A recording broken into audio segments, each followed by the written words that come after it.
mengalami proses pembersihan. Ada dua pendapat riwayat. Yang pertama, saat sebelum Rasulullah berangkat Isra, Nabi mengalami pembersihan secara menyeluruh, atau Nabi disucikan secara menyeluruh pada saat umur beliau masih 6 tahun. Kemudian ada riwayat yang lain, sebelum Nabi Isra, Nabi mengalami check up, seluruh badan tubuh beliau itu dibersihkan oleh malaikat Jibril pada umur 51 tahun, saat sebelum beliau berangkat Isra Mi'raj. Saya ingin katakan bahwa pertanyaannya, mengapa sebelum Nabi bertemu Allah, Nabi yang sudah suci, Nabi yang hatinya sudah bersih, Nabi yang diakui oleh orang Makkah, orang yang jujur, Al-Amin, kenapa harus disucikan kembali oleh malaikat Jibril? Ini tentu menjadi pertanyaan besar, bahwa bertemu dengan Allah itu kaedahnya tidak dapat kita berjumpa kalau kita itu kotor. Nah, dari perjalanan Rasulullah ini kita tahu bahwa Rasulullah berangkat Isra, yang kita tahu beliau tak ada penyakit hati, tapi hati beliau itu disucikan kembali oleh Jibril alaihissalam. Ada orang bertanya, kenapa Rasulullah dibersihkan hatinya, sifatnya?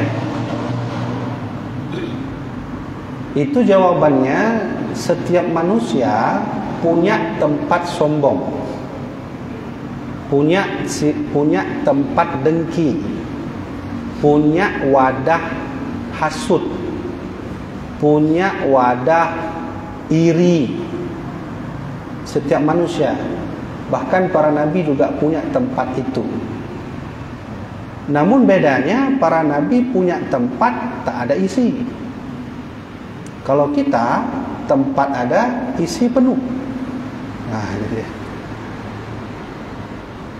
Jadi saya ulangi lagi, Allah menganugerahkan sifat kepada seluruh manusia itu, ada tempat sombong, tempat dengki, tempat hasud. Bedanya dengan kita itu, kalau para nabi tempatnya ada, isinya tak ada. Maka oleh karena itu, kaum muslimin, perjalanan baginda Rasul ini menjadi kaedah bagi hidup kita. Kalau ingin bertemu dengan Allah, itu harus suci, harus membersihkan diri. Sekarang pertanyaannya, bagaimana cara bertemu Allah dengan membersihkan diri? Nah, Al-Imam Al-Ghazali memberi jawabannya, ada 4. Kalau ini bersih, insya Allah bisa bertemu dengan Allah. Karena tak ada nikmat yang selain nikmat bertemu dengan Allah itu yang melebihi nikmat yang lainnya, tak ada. Siapa yang ingin masuk surga tanpa bertemu Allah? Tentu tak ada yang mau. Andai ada pertanyaan, siapa yang ingin bertemu Allah tanpa masuk surga? Niscaya semua orang mau. Nah, sekarang banyak orang mengaku diri hamba Allah, tapi tidak secara otomatis Allah mengakui hamba. Apa secara otomatis kita berdoa, ya Allah saya hambamu, apa lantas Allah mengakui, iya sudah saya akui kamu hamba saya? Tidak. Bahkan saya sendiri hamba yang hina di sisinya, belum tentu juga besok masuk surga. Belum tentu juga besok kita bertemu dengan Allah. Nah, jadi tema kita malam ini, bagaimana cara bertemu dengan Allah dengan mengobati diri dengan beberapa ramuan yang nanti akan diberikan oleh Imam Al-Ghazali. Yang pertama, Kalau ingin bertemu Allah itu tentu kita harus hilangkan terlebih dahulu kotor-kotor dalam diri yang bersifat hadas besar, hadas kecil. Mohon maaf, seperti kencing, ya, BAB, adanya tai cicak dan kotoran-kotoran yang lain pada tubuh, itu hilangkan dulu. Allah tak mau bertemu dengan kita kalau itu masih ada. Hadas besar seperti apa? Seperti haid, nifas, junub dan seterusnya. Kalau itu masih ada, niscaya Allah tak mau bertemu dengan kita. Nah, saya rasa mungkin yang pertama ini sudah selalu kita lakukan. Selalu berwudu. Maka kata Rasulullah, al-wudu'u syartul iman. Wudu itu adalah bahagian dari iman. Orang kalau sering berwudu, niscaya dia punya iman dalam hatinya. Orang kalau tak pernah berwudu, niscaya dia tak punya iman dalam hatinya. Apa yang terjadi kalau orang tak punya iman? Wa man a'rada an dzikri fa inna lahu ma'isyatan dankan. Allah berfirman, siapapun yang tak mau mengingatku, atau bahasa lainnya iman tak ada, fa inna lahu ma'isyatan dankan, sungguh ia akan mendapati kehidupan yang dangkan. Dangkan itu sempit. Menyebabkan bahasanya stres.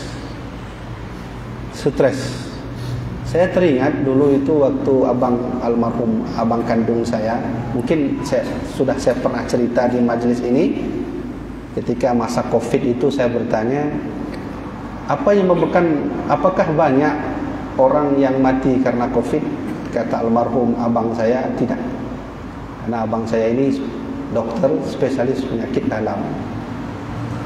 Yang banyak membuat orang mati dalam kasus 2 tahun Covid selama yang lalu itu, bukan orang mati karena Covid, tapi orang mati karena stres mengingat Covid.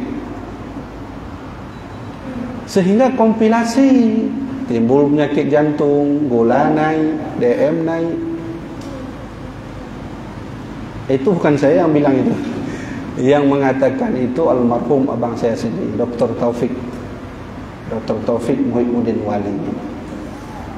Jadi saya menangkap ketika almarhum abang saya katakan itu, saya menangkap ada ternyata memang 1400 tahun yang lalu Allah sudah memberi indikasi itu, bahwa siapa yang tak mau mengingatku, fa inna lahu ma'isyatan dankan, hidupnya sempit. Kenapa sempit? Iman tak ada. Kenapa iman tak ada? Kesucian diri tak ada. Nah, ini sumbernya. Sumber seluruh masalah jiwa manusia ada pada kesucian. Nah, ini sepintar-pintarnya orang, kalau hati itu busuk, tetap kepintarannya itu akan membuat kezaliman bagi orang lain. Apa kurang orang pintar di Indonesia? Banyak. B.J. Habibie orang pintar. Semua banyak orang pintar di Indonesia. Kenapa Indonesia seperti ini keadaannya? Sumbernya bukan pada orang pintar, pada kurang bersih hatinya. Baik, yang pertama tadi kita sudah jawab, kita sudah berikan penjelasan bahwa kalau ingin bertemu dengan Allah, baik di dunia atau di akhirat nanti, bersihkan terlebih dahulu dari hadas kecil, hadas besar. Man kadang-kadang mana nunggu di urang najid hadas kecil, hadas besar nyan lagi biasa mengu hadas besar berarti mana junub belum nak.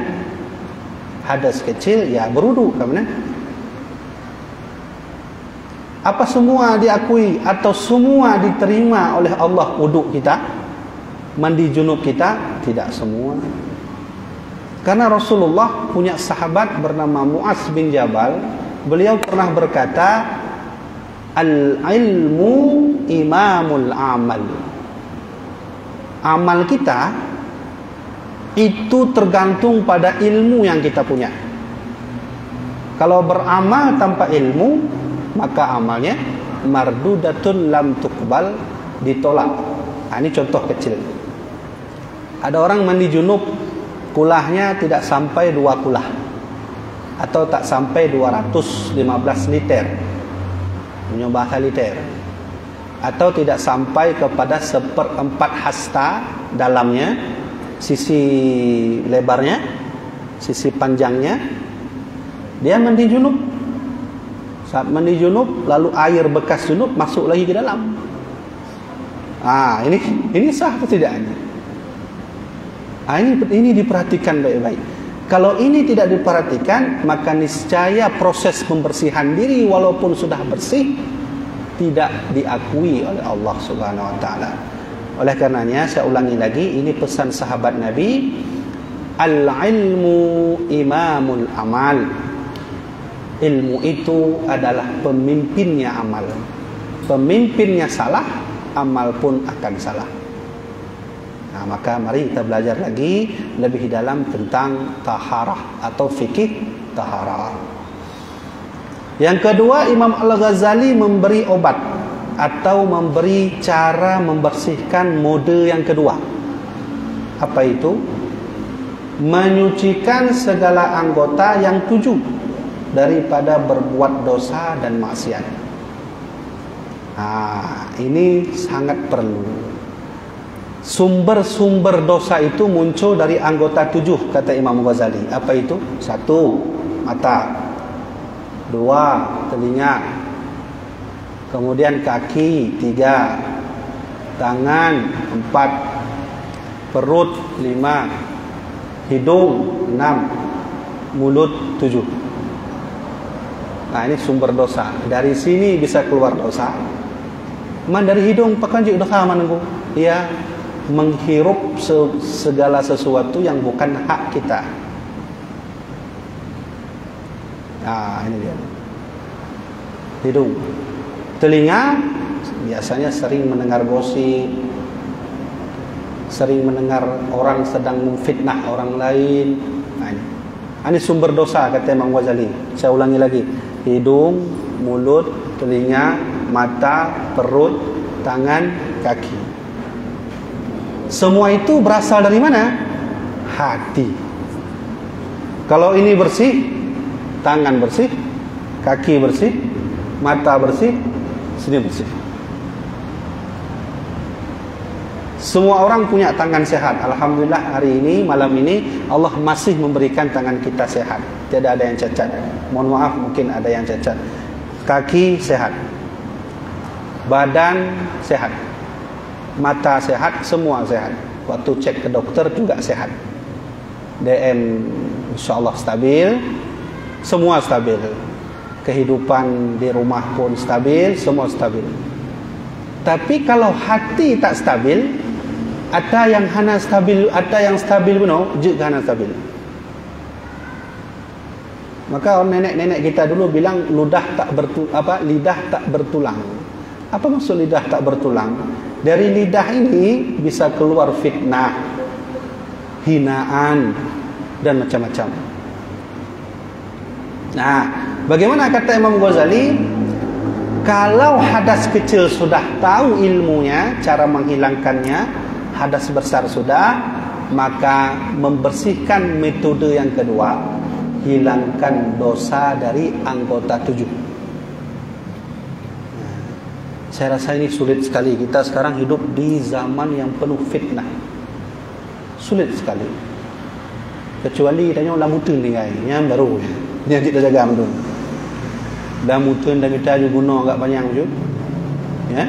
Kita pakai jambu sabah kan. Dia lampuh, dah tu gunung nyan je dah. Nyo je jaga betul.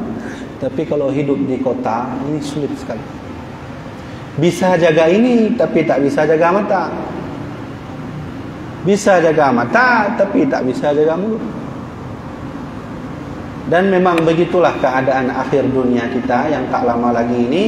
Memang Rasulullah sejak dulu sudah bersabda bahwa kiamat itu, tanda kiamat akan muncul kalau kalian sudah masuk di masa yang disebut zaman tadhiral fitan. Jelaslah sudah fitnah di depan mata kalian. Kalau itu sudah muncul, maka kiamat itu tak lama lagi. Coba lihat, di negeri manakah di dunia ini yang keadilan itu mutlak 100% berjalan di negaranya? Tak ada lagi. Amerika tak ada keadilan. Coba lihat, adakah negeri yang 100% mutlak keadilan itu berdiri? Tak ada. Bahkan kota suci Mekah saja, Madinah, itu sudah dikotori oleh fitnah-fitnah. Dulu ada kisah itu, pernah dengar kisah Juhaimah? Juhaimah tahun berapa itu kalau tak salah saya, entah tahun 18 sekian, entah 1908 sekian. Juhaimah yang mencoba mengotori kota suci Makkah. Dia masuk ke kota Makkah dengan dilindungi oleh puluhan tentaranya, lalu dia memproklamirkan diri sebagai Imam Mahdi. Itu kota suci Mekah yang keadaan sudah tercemari oleh orang-orang seperti itu, apalagi kita pulang dari Aceh. Maka gabuklah mendumurunglah di Mekah, ya. Dia letakkan itu prajurit Juhaimah itu di setiap menara Masjidil Haram, maka ditembaki semua jamaah haji. Coba baca berita itu di Google, ada itu.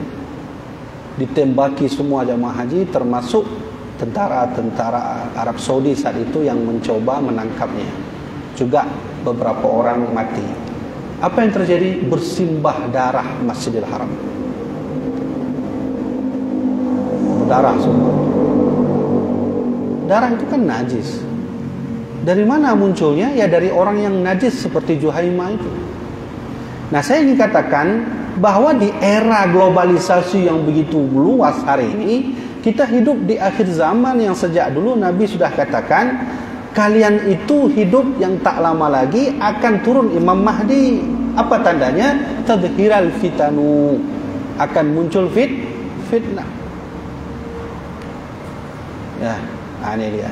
Jadi oleh karenanya, maka sungguhlah sulit kalau kita menjaga 7 anggota ini, tapi kalau kita berusaha, insya Allah kita bisa menjaganya. Tiba tulis memang dia tak pakai HP. Kena dah kalau berita kata kalau ni lain. Tiba cara. Mandum jino ba HP ni. Ya kena beli burger ba HP. Ya beli lontong ba HP. Ya beli ba HP. Bahkan naurun kawin lah HP ni sih. Lintu di Mekah, daerah baru ini dia cek. Kakak dah jumlah. Kalau terima nikah nang HP live. Nah, itu dia.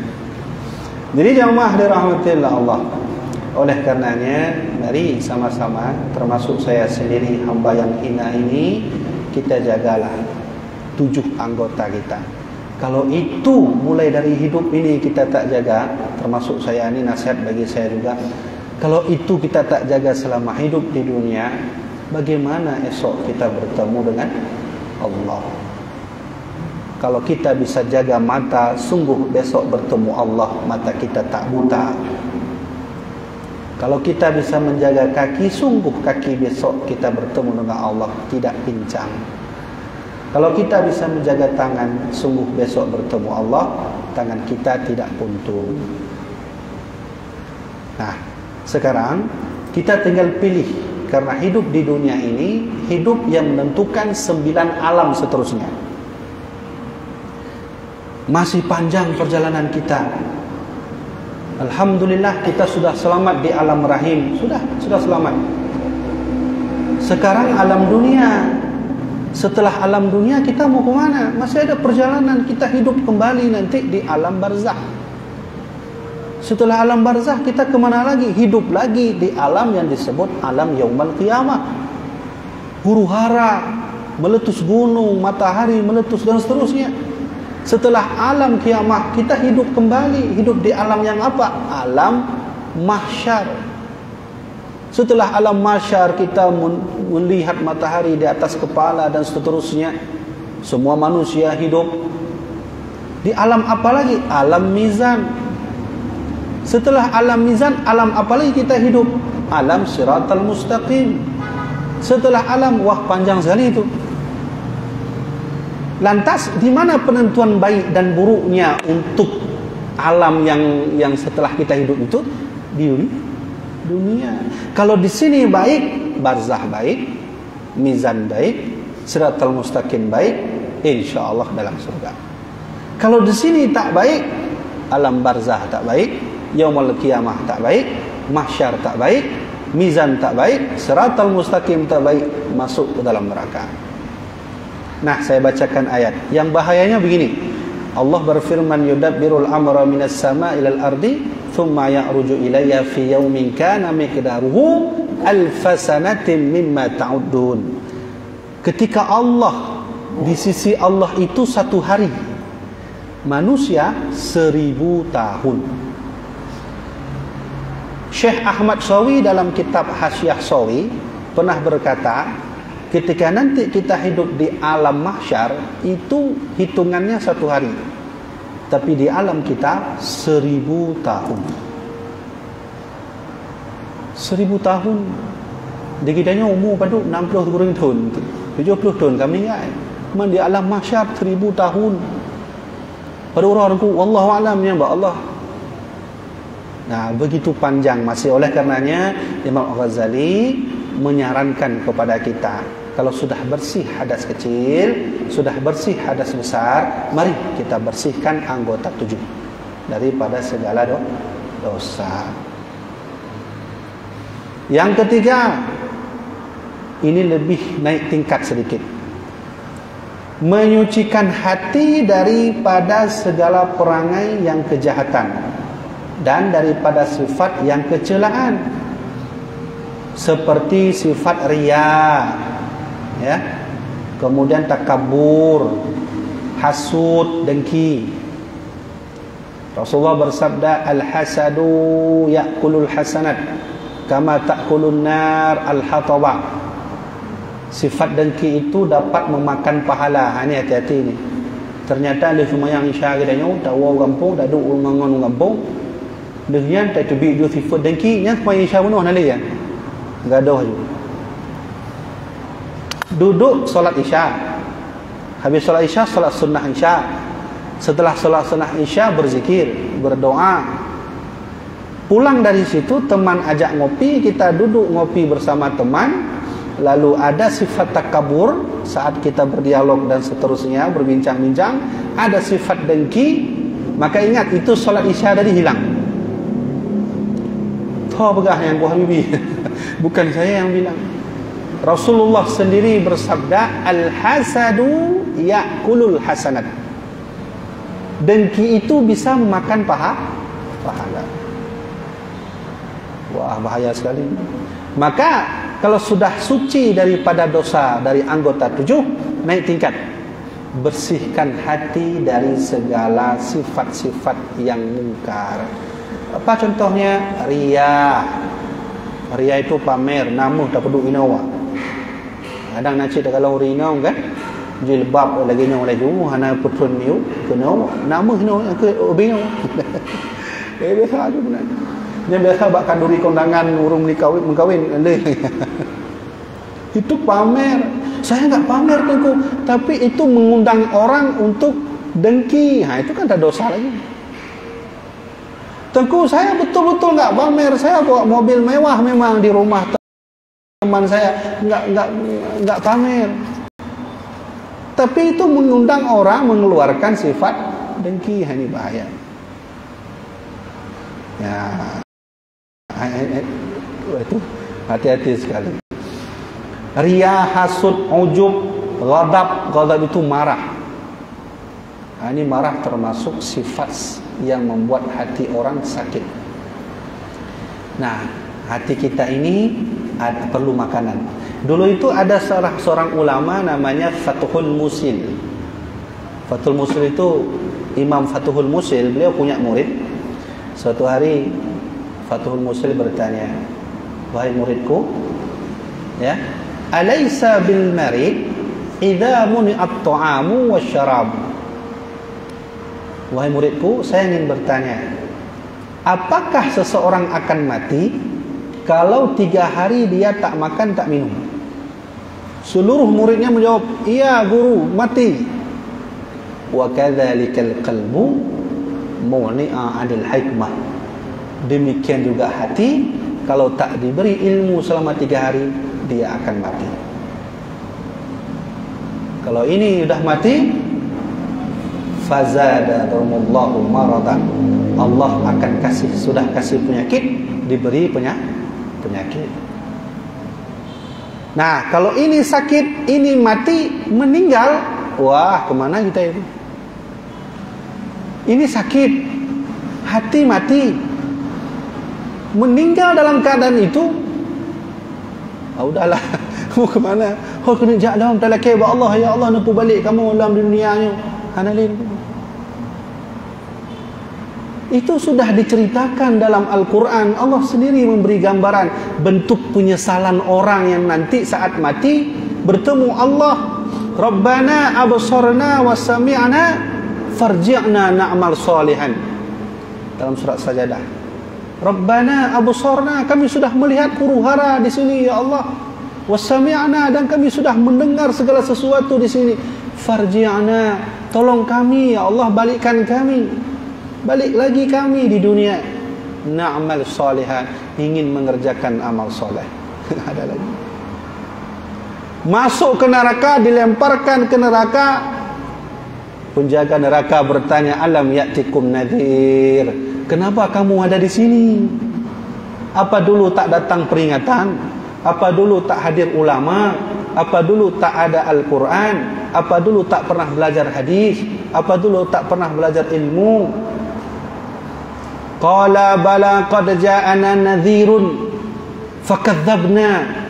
Ya, dulu ada ulama di kampung kami, dulu ada tengku di kampung kami, tapi kami mendustakannya. Itu dia. Maka kata penjaga neraka, rasakanlah itu, masuk ke dalam itu. Nah, yang model-model begini, apakah kita di situ nanti, atau kita bersama orang-orang yang punya nafsul mutmainnah? Irji'i ila rabbiki radiyatan mardiyah. Allah memanggil, sini jiwa yang suci, masuk ke surga. Nah, maka oleh kerana itu, ya, tinggal pilih. Kita hidup membela agama Allah, atau kita hidup tepu kabeh agama Allah. Maka jemaah dirahmati Allah, oleh karenanya untuk naik tingkat setelah kita, ya, membersihkan ini anggota 7 dari dosa, maka bersihkan hati. Bersihkan hati. Setelah hati sudah bersih, apa yang lagi? Barulah cara yang keempat, yang terakhir. Apa itu? Menyucikan rahasia di dalam hati daripada masyghul dengan barang yang lain daripada Allah Ta'ala. Sudah semua? Sudah suci hadas kecil? Sudah. Hadas besar? Sudah. Anggota 7 sudah berusaha untuk bersihkan? Sudah, tengku. Kemudian hati sudah dibersihkan dari penyakit-penyakit riya dan seterusnya? Sudah. Yang keempat, hindari sesuatu selain Allah. Ingat, lihat mobil, lihat Allah. Lihat anak yang sedang lucu-lucunya, lihat Allah. Maksud lihat sini artinya ingat Allah. Jadi harus melazimkan hati, la ilaha illallah, tiada Tuhan selain Allah. Ilah itu bukan maknanya Tuhan saja, tapi mobil, penyakit, corona, motor, anak, perempuan, apa yang kita cintai, ilah. Tidak ada Tuhan selain Allah, tidak ada mobil selain Allah, tidak ada anak selain Allah, tidak ada rumah selain Allah, tidak ada cinta dunia selain Allah. Nah, itu cara terakhir mensucikan hati. Kalau itu sudah dilaksanakan, insya Allah saat kita dipanggil nanti sakratul maut, Allah akan memanggil, ya ayyatuhan nafsul mutmainnah, wahai jiwa yang tenang, wahai jiwa yang suci, irji'i ila rabbiki radiyatan mardiyah, kembalilah kamu kepada Tuhan dengan keridaan Allah. Kita dipanggil. Nah, saya rasa, ya, 4 metode ini mulai malam ini mari sama-sama kita laksanakan. Andai orang bertanya, Tengku, saya enggak sempat sampai ke metode keempat, apakah Allah memaafkan saya? Masalah memaafkan atau tidak itu hak prerogatif Allah. Surga itu punya Allah, kita punya Allah, itu bukan urusan kita. Ada menolak itu mayang tang laki Allah ni juk long pahala ya Allah, nya kerutan dia nya. Dia dah semayang Allah yuk pahala atau Allah nak yuk pahala kerutan dia. Jadi dulu itu ada seorang kakek-kakek, beliau itu bertawaf. Saat tawaf beliau selalu baca ya salam, ya salam, ya salam, ya salam, ya salam. Sendiri dia tawaf itu. Seorang kakek berzikir mengitari Ka'bah dengan mengucapkan zikir la salam, ya salam.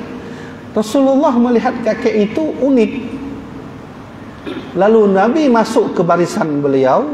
Pas di tepat belakang kakek itu, Nabi juga ucapkan ya salam, ya salam, ya salam.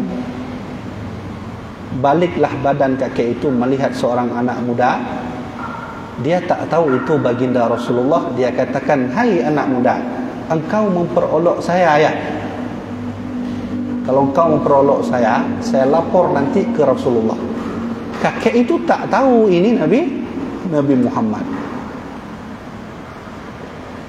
Lanjut lagi ya salam, ya salam, ya salam. Nabi Muhammad juga ucapkan ya salam, ya salam. Ya salam itu artinya yang memberi selamat, yang memberi kesejahteraan. Zikir ya.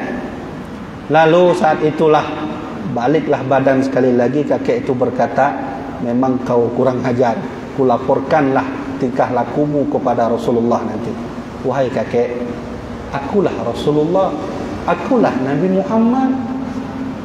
Saat Rasulullah itu mengatakan kepada kakek itu, Jibril turun. Nah, ini kita akan lihat apa yang Jibril sampaikan. Assalamualaikum ya Rasulullah, salam sejahtera atasmu ya Rasulullah. Tolong sampaikan kepada kakek itu, walau ia punya 1000 tahun umurnya, dia beribadah, Allah tak mau menerima pahalanya, Allah tak mau menerima ibadahnya. Terkejut Rasulullah, lantas Nabi pun memberi berita itu, menyampaikan kepada kakek itu, mohon maaf wahai kakek, barusan saya dapat wahyu dari Jibril bahwa Allah tak mau menerima amalanmu. Walau kau punya 1000 tahun umur, Allah tak menerima pahalamu, amalmu. Coba di sini kita bisa menangkap bahwa Allah punya hak prerogatif penuh mengatur pahala orang. Andai kita punya umur 1000 tahun beribadah, terus tahajud tak pernah putus-putus, kalau Allah sedang tidak suka dengan kita, kau tertajuk kan? Kau ruhananya ya Allah, dan pakau mana? Ya, itu urusan Allah. Apa lantas kakek tadi? Ya Muhammad, aku tak perlu pahala yang Allah berikan. Aku tak perlu hadiah yang Allah berikan. Selama Allah memerintahkan aku untuk beribadah, aku tetap beribadah wahai Muhammad. Dan aku akan tuntut Allah. Nya terkejut Nabi Muhammad. Pakai je tuntut Allah mat. Oh maknanya nak beres. Pakai je tuntut Allah mat. Macam ni surah dia dijelaskan. Pakai dan pegah tuntut Allah. Begini Muhammad. Saat aku tak diterima oleh Allah ibadah, saat dosaku tak diampuni oleh Allah ampunannya, aku akan tuntut ke maha ampunannya untukku. Saat aku tak diberi kasih sayang oleh Allah, aku akan tuntut ke maha kasih sayangnya untukku. Saat Allah tak memberikan aku rahmat, aku akan menuntut ke maha pemberi rahmat darinya untukku. Artinya apa? Sekecil apapun dosa yang kita punya, Allah tetap membalas. Sebesar apapun dosa yang kita punya, kalau Allah mau mengampuni, Allah tetap mengampuninya. Dengan bahasa maha pengampun, maha penyayang. Di sisi lain, pelajaran kedua kita bisa dapat, Allah berfirman, la taqnatu min rahmatillah, walau dosamu sebesar laut, ampunanku sebesar bumi. Walau dosamu sebesar alam semesta, ampunanku lebih besar berkali lipat dari itu. Dua pelajaran kita. Pertama, dari kisah kakek dan Rasulullah tadi, bahawa andai kita mengharap pahala dari ibadah, itu bukan hak kita. Nah, yang kedua, i'tibar yang bisa kita ambil, bahawa Allah Maha Pengampun. Mintalah sesuka hati kita, insya-Allah Allah akan memberikan. Termasuk ini, ya Allah, sucikanlah hati kami, sucikanlah segala dosa kami, sucikanlah segala jiwa dan tubuh kami. Mudah-mudahan kita semua esok di suatu hari nanti kelak bisa bertemu dengan Allah Subhanahu wa taala. Nah, yang Kaisha ni tu bancaran. Nak pertanyaan anak. Anak kaji mana menyuhana kata Isya Jadi jamaah dirahmati Allah, mohon maaf mungkin malam ini tak ada pertanyaan karena sudah masuk waktu Isya.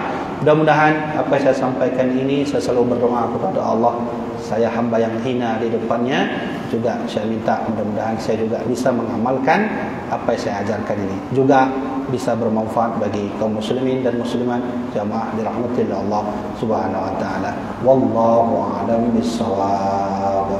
Sallallahu